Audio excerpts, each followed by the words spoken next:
As you know, my name is Dr. Yolanda Nieves, and what you're about to see are some excerpts or parts of an award-winning performance text that has been taken from New York to LA, coast to coast.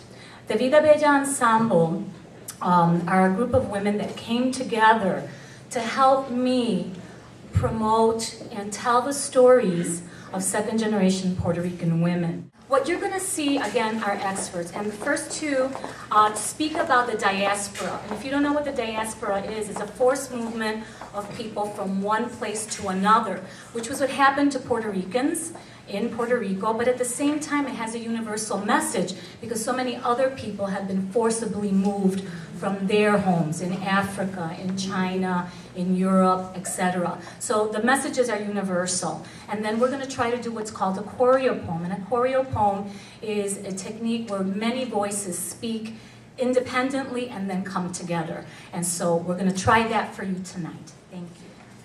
Querida abuelita, dear, dear grandma, I've done it again. I've spoken too much. You always said that I should callarme la boca, shut my mouth. But I just had to say something. So I'm at a meeting, and for the 1,000th time I get asked the question, so what are you? Black? White? Mixed? What are you? I responded, let me tell you who I am. I am a Puerto Rican ethnic Boricua, arroz y habichuela cooking, and mi viejo San Juan singing, lechon y pastel eating brown girl whose parents immigrated to Chicago under adverse conditions. And if you want to know what those adverse conditions are, let me educate you on a couple of things. A diaspora, miss. A diaspora is the forcible movement of a people from one place to another. When a diaspora happens, people's sense of culture and connection to family, whether real or imagined, can die. Mr. Haynes, that's not the whole story. But he wasn't listening. Defacing school property is a serious infraction. I'm slapping you with 10 days of detention. 10 days of detention? That's such bullshit, right? So I tried to explain what happened. And I said, Mr. Haynes, I wasn't defacing school property, all right? I was reading it. Plus, you gotta see this book, Mr. Haynes. It's full of misprints and outright lies. Look at what it said right here on page 2010 about Puerto Ricans. The Puerto Ricans were happy when the Americans arrived in 1898. And look at this one, right here. Puerto Ricans have little concern with what happens in Latin America. Mr. Haynes, nobody in my family was ever happy about the Americans invading in 1898, and I sure as hell do care what happens in Latin America. Half of my family is Mexican. You've gone too far this time, young lady. Arguing with a teacher at this stage of the game is stupid. And I said, Mr. Haynes, Ms. Belcourt called me an idiot and said that public money was being wasted on me because all Puerto Rican women can do is have illegitimate babies and collect welfare. I had to defend myself. So he takes out this thick clipboard and starts writing. Verbal attack on teacher, defacing school property, disrupting the class, all violations of the discipline code.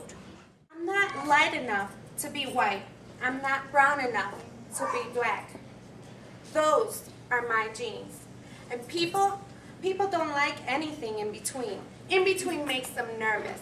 Brown makes a lot of people nervous and confused. So let's get this straight.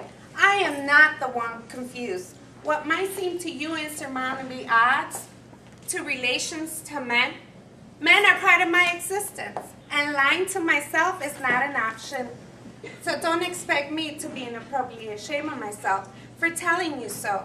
You see, not all racism is created equal, and not all poverty is the same. That's right. I'm addicted. I'm addicted to her addiction to cleanliness and order. Every little food particle is wiped away. The floor is so clean, seriously, you can see yourself in it. Yeah, my clean floors. When I come home from work, the fresh scent of Fabuloso is all over my house. That's how I know she's been there. Not to mention, on the stove, 3 plates wrapped in aluminum foil, one stacked right on top of the other, and it's usually the same thing. Arroz con gandule, chuleta frita con tortone, and a piece of pudding. I know it sounds good, doesn't it? But that's what my mother has always done. Stuffed my face. Here, cómetelo, eat more. There's starving children in the world, you know. Like my eating all that food is gonna help the world starving children. I mean, I know I don't have to eat it, but sometimes I need her food almost as much as she needs me to eat it. And the other day, I was talking to my friend Jenny, venting about how my mother treats me like a child and how I have nothing to say to her and nothing in common with her. And then Jenny looks at me with this disapproving face and eyebrows frowning and says, I have a lot to say to my mother. I mean, am I some kind of monster or something? I mean, what the hell am I supposed to do with like a comment like that? It's like, nah. My relationship with my mother is so much better than yours. Well, my mother wrote me this note.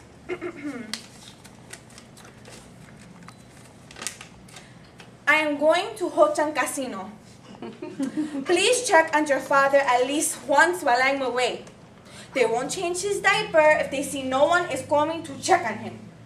Make sure his feeding tube is properly inserted or his arm will get swollen. Make sure they take him a bath. It's been almost a year since you've seen him. See you in 5 days. Yes, I am usually the center of disturbing topics and or concerns. But living in the margins is not what I want. Not for anyone, because I am just Too hot of a topic. Living in it. For the rest of my life, I have to go on putting together myself. Off her favorite telenovela, El Fantasma de María Elena, to reach into her favorite kitchen drawer. Because you know, Mommy's gonna back you up. I'm coming! And I'm bringing those hijos de la gran puta matches! And we're gonna have a bonfire! What you saw was just a small part of the Wrong Girls Chronicles. So just... What inspires you to write your stories? The fact that these stories had never been written before.